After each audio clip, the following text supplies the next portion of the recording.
Okay, Coach, opening statement on this past week for the Lumberjacks. Obviously we didn't get the result we wanted. We played a great Oregon team, a top 10, 12 team in the country on the road. I did think that the last 32, 33 minutes of the game, I thought we found some really good things about ourselves. Scoring 53 points or whatever we scored, 52 points, that amount of time against them. We have some things to build upon.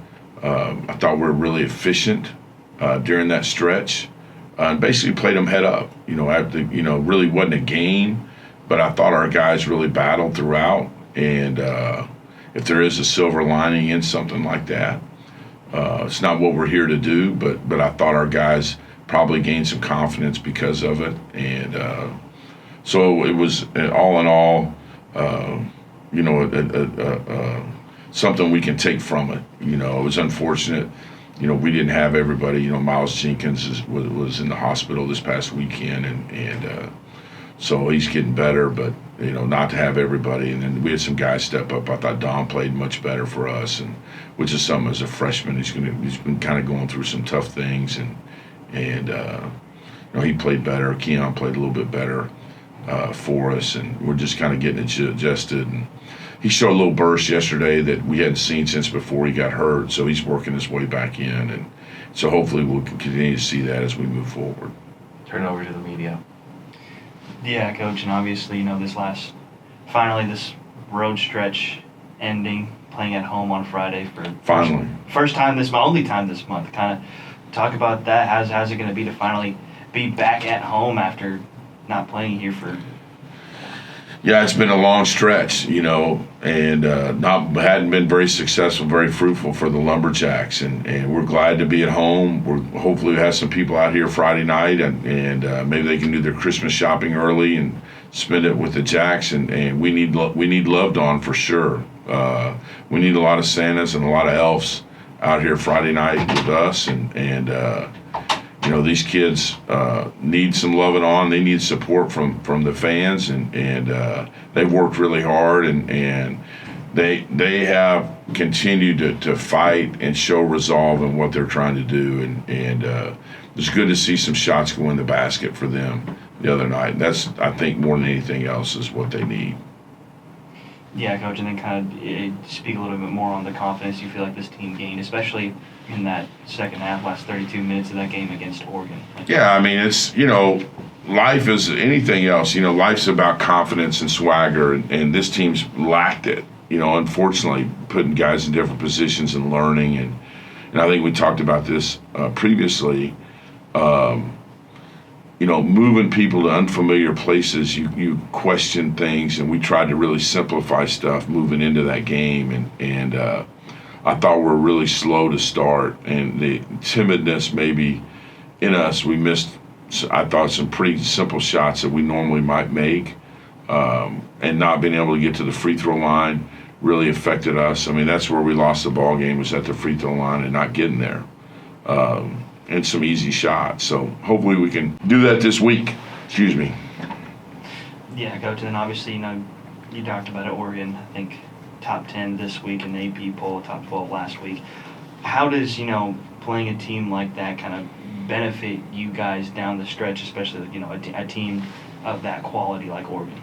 Yeah, you always want to test yourself against what, you think can be the best in the country, and to see where you stack up. I mean, no different than Drake. I mean, Drake's undefeated, won at K-State last night in overtime. I mean, who knew how good Drake was going to be? You never know how good or bad teams are going to be. And the thing about kids in college basketball, the difference in teams as you put them together is their emotional attachment, in my opinion, to each other.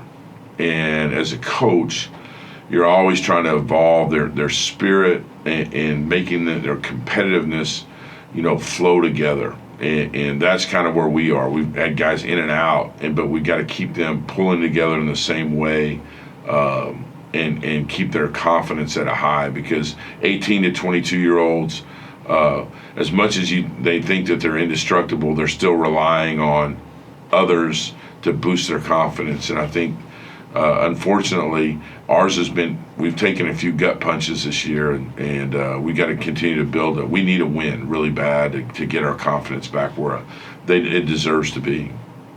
Yeah, Coach, and then obviously Friday going up against Texas Wesleyan, first home game that you guys have had in a while. Kind of talk about that matchup a little bit and really what you want to see from these guys to be able to get a win. Yeah, Texas Wesleyan, I think they're 8-4, 9-4. You know, the one Division I game they played was North Texas, and they led them at the half, and it was a 4 or 5 point game with about 4 minutes left. I mean, we respect Texas Wesleyan and what they've done. You know, stylistically, they're going to run a bunch of stuff. That they're going to run a lot of plays that you know potentially could give us some problems. They have a couple of Division I transfers. They're talented, maybe as talented NAIA program as there is in the country. Defensively, they're probably not the right matchup we'd want to play. They're going to really defend the paint, so we're going to have to make some shots, which can be really good for us if we see the ball going in. And you know, since we've been home, we've really worked at it. And as a matter of fact, the guys are on the court right now working on their shooting. So, you know, it's just something that I have faith in our guys being able to make shots. And it's just we're going to have to make shots in the last 20 games so far. So, you know, it's something we're going to have to do. And I believe we recruited these guys. We didn't recruit 12 or 13 defensive stoppers. We recruited them because they're good offensive players. And you just got to put the pieces back together and showcase what they can do. Little off the court question. The Southland is putting together a Drive to Win series. We're talking about a little bit more in depth when it comes to Nana and his father and that relationship. And I believe that episode is dropping on ESPN Plus at some time today. So just wanted to get your thoughts also on that relationship.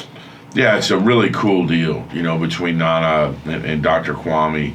You know, who's a department chair here, and you know, I've known Nana personally since he was a camper in our camp, and you know, we tease with Nana about him being the mayor of Nacogdoches, and both of them are so invested in this community, and it's really neat to, you know, Nana unfortunately lost his mom in 7th grade, and you know, gave the eulogy for better or for worse at her funeral, lost her to cancer, and he has 2 older sisters, and you know, was raised by his dad and his sisters, and they have a really close-knit family. And his dad's story is incredible. You know, came over here, you know, from Africa, you know, without a higher education degree, and worked and got an undergraduate degree, a master's, a doctorate, all the while, you know, supporting his family financially.